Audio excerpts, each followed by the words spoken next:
Salam sejahtera untuk kita semua. Berjumpa lagi dengan Bapak Gulam Zikri Oktaviansyah dalam pembelajaran kita melalui video jarak jauh, yaitu pelajaran PKWU kelas 10 MIPA dan IPS aspek kerajinan SMA Setiabudi Sungai Liat semester ganjil tahun pelajaran 2020-2021. Apa kabar anak-anak semua? Semoga kalian dalam keadaan sehat dan tetap semangat walaupun kita belajar secara daring. Baik, pada pertemuan kali ini Bapak akan membahas materi PKWU pada kompetensi dasar 3.3, yaitu menganalisis sistem produksi kerajinan dengan inspirasi budaya lokal non-benda dan material daerah sekitar berdasarkan daya dukung yang dimiliki oleh daerah setempat. Adapun tujuan pembelajarannya yaitu menjelaskan sistem produksi kerajinan, inspirasi budaya lokal dan benda, kemudian menjelaskan perancangan dan produksi kerajinan, berikutnya menjelaskan produksi kerajinan dengan inspirasi budaya dan benda, dan menjelaskan prosedur pengemasan kerajinan dengan inspirasi budaya dan benda. Jadi ada 4 tujuan pembelajaran pada pertemuan kali ini. Baik,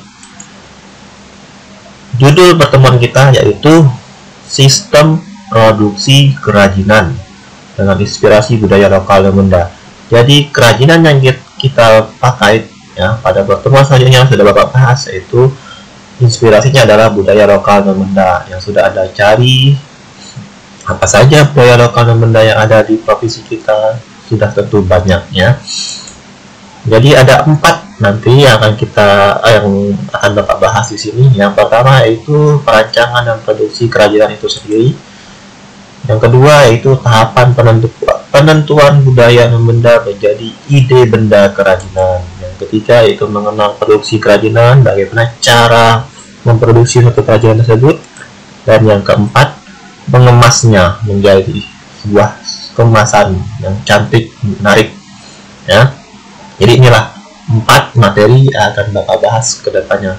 Mohon disimak dan didengarkan materi yang akan Bapak sampaikan. Baik, yang pertama yaitu mengenai perancangan dan produksi kerajinan. Yang pertama yaitu produksi kerajinan ya. Kita akan produksi kerajinan ini didasari dari data yang telah diperoleh sebelumnya, yaitu melalui ragam budaya dan benda dan ragam material dan teknik produksi di lingkungan sekitar. Jadi memanfaatkan ragam budaya dan benda lokal, budaya lokal, dan ragam material dan teknik produksi yang ada di lingkungan sekitar. Mungkin setiap daerah di Indonesia pastilah mempunyai budaya tradisional yang berbeda-beda. Oleh karena itu, pengembangan dari setiap budaya tradisional itu akan menjadi kekayaan bersama yang luar biasa yang dapat memberikan warna bagi kemajuan bangsa Indonesia di masa depan. Salah satu kekayaan pengembangan budaya tersebut yaitu dengan melalui pengembangan produk kerajinan. Perhatikanlah konsep penciptakan kerajinan di bawah ini. Di sini Bapak jabarkan konsepnya. Yang pertama yaitu kita harus tahu dulu potensi budaya non-benda yang ada di daerah kita itu sendiri, ditambah dengan potensi material dan teknik yang ada di lingkungan sekitar kita, kemudian menghasilkanlah dinamakannya produk kerajinan.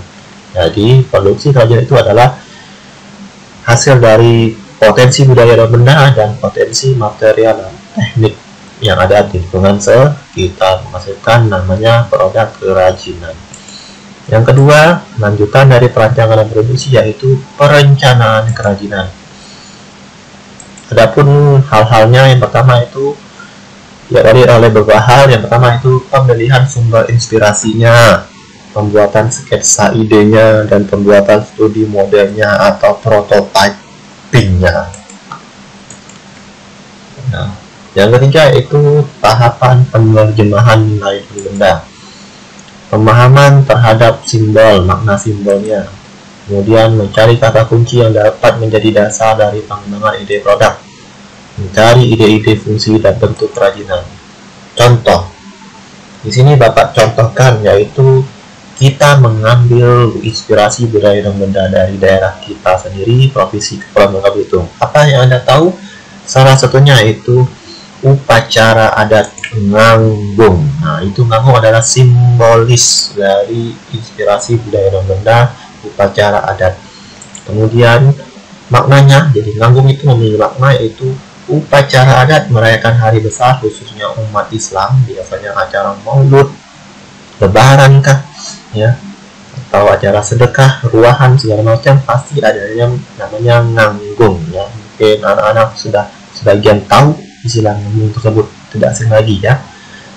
Dalam nganggung, ya, ada selain nganggung, acara adatnya juga diwakili oleh adanya dulang yang membawa makanan. Jadi nganggung itu adalah makan besar bersama-sama, ya, dengan membawa dulang. Nah, isinya makanan. Nah, jadi akan nantinya ini namanya istilahnya adalah istilah non benda. Jadi inilah simbolisnya non benda, kita terjemahkan menjadi kerajinan. Kerajinan yang akan kita buat nantinya yaitu membuat tutup dulang nganggung tersebut dari limbah gelas plastik. Jadi pemanfaatan ragam materialnya itu berupa gelas plastik. Makanya penerjemahan ini dari non benda menjadi benda, ya. Jadi dari upacara adat nganggung ini dengan kaitannya adalah nganggung dan dulang itu sendiri, kita akan membuat kerajinan berupa benda, berupa tutup dulang dari limbah gelas plastik. Berikutnya tahapan penentuan wilayah dan benda, itu pencarian ide produk. Tadi sudah kita tentukan ide produknya. Nah, seperti ini, ya. Jadi hal-hal yang biasanya ide produk ini menimbulkan pertanyaan seperti ini. Budaya dan benda apa yang menjadi inspirasi?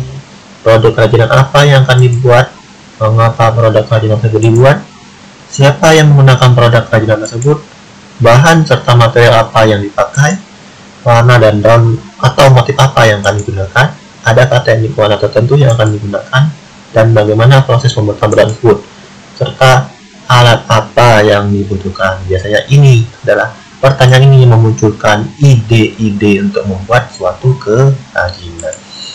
Berikutnya, membuat gambar atau sketsa. Jadi, ide kerajinan tadi kita tuangkan menjadi sebuah gambar. Gambar biasanya dalam bentuk 2 dimensi, ya.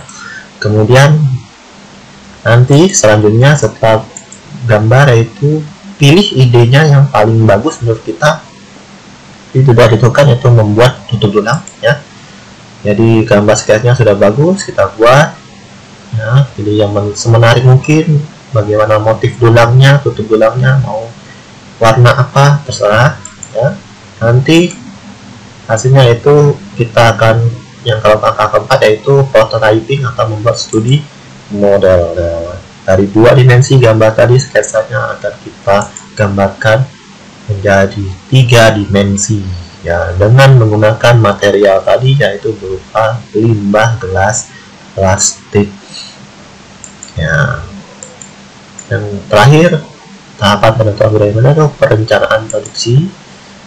Prosedur dan langkah-langkah kerja dituliskan secara jelas atau detail agar pelaksanaan produksi dapat dilakukan dengan mudah dan terencana dengan baik. Jadi kita seperti membuat laporan. Nah, yang materi yang ketiga itu mengenal produksi kerajinan. Produk kerajinan.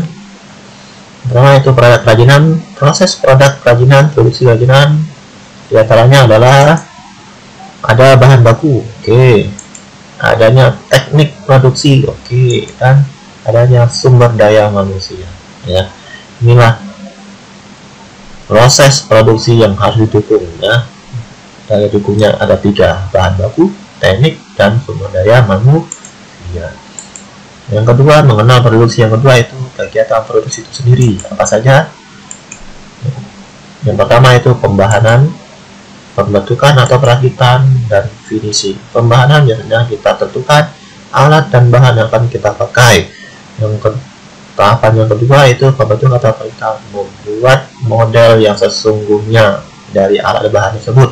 Ya, disinilah kita membuat bentuknya, ya, menjadi seperti apa. Dan terakhir finishing, pewarnaan, pengeleman, dan sebagainya. Ya. Yang ketiga, lanjutan mengenai produksi lainnya, yaitu kelancaran produksi.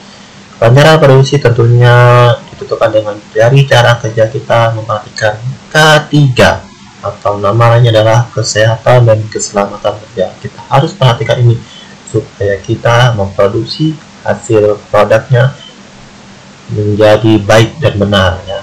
Utamakan K3. Terakhir, setelah produk jadi, supaya lebih menarik dan menarik perhatian terutama para pembeli, kan, biasanya kita akan membuatnya menjadi kemasannya, dibungkus atau dikemas. Nah, ada beberapa jenis kemasan. Yang pertama yaitu kemasan primer, sekunder, dan tersier. Adapun penjelasannya, kemasan primer adalah kemasan yang melekat pada suatu produk. Kemasan sekunder adalah kemasan primer yang berisi produk. Kemudian kemasan yang ketiga yaitu kemasan tersier. Kemasan tersier ini adalah kemasan untuk distribusi. Biasanya material kemasan ini biasanya fungsinya untuk melindungi dari kotoran, ya, dan biasanya berupa lembaran kertas atau plastik. Ya, tidak semua produk membutuhkan kemasan primer, tetapi setiap produk membutuhkan identitas. Identitasnya dapat berupa stiker atau selubung karton yang berisi nama dan keterangan. Jadi biasanya kemasan kajian ini dengan inspirasi budaya dan budaya dapat ditambahkan label atau lembaran keterangan yang berisi informasi tentang budaya dan benda yang menjadi inspirasi. Begitulah jadi nanti suatu produk kerajinan umumnya akan dikemas dan menarik perhatian khususnya pembeli. Demikian penjelasan materi mengenai sistem produksi kerajinan inspirasi budaya dan benda. Untuk selanjutnya, Bapak mengingatkan untuk anak-anak yang belum mengerjakan tugas. Ini lampiran tugas untuk pertemuan pertama, ya. Bapak jabarkan kembali, ya. Ini soalnya, ya. Kemudian setelah dibuat, silakan diupload ke alamat email berikut. Kalau tidak bisa pun silakan kirim ke WA Bapak, yang ada nomornya ada di grup WA tersebut, ya, kelas masing-masing. Ingatkan kembali juga yang pertemuan kedua yang belum juga, silakan ini soalnya, nah, tabel dengan nama budaya dan benda 1-10 maksimalnya, ya, silakan difoto dan diupload ke alamat email sama yang belum, ya. Dan silakan kalaupun tidak berhasil di email, silakan kirim ke WA Bapak saja, ya. Baik, terakhir untuk tugas pertemuan ini akan Bapak sampaikan pada video selanjutnya. Jadi nanti akan Anda simak pada video selanjutnya, yaitu nanti akan pembuatan produk kerajinan berupa tudung saji yang berasal dari limbah gelas plastik. Lihat langkah-langkah nanti ke depan dan dikumpulkan tugasnya, ya, harus dibuat. Sekian dan terima kasih. Kemudian link absensi yang dibagikan mohon diisi, jangan sampai lewat batas waktunya. Nah, tetap semangat, ya, tetap semangat dan terus berdoa, ya. Semoga Anda selalu sehat, kita semua sehat. Tetap semangat, ya. Sampai jumpa pada pertemuan selanjutnya, ya. Terima kasih. Akhir kata, wassalamualaikum warahmatullahi wabarakatuh. Salam sejahtera untuk kita semua.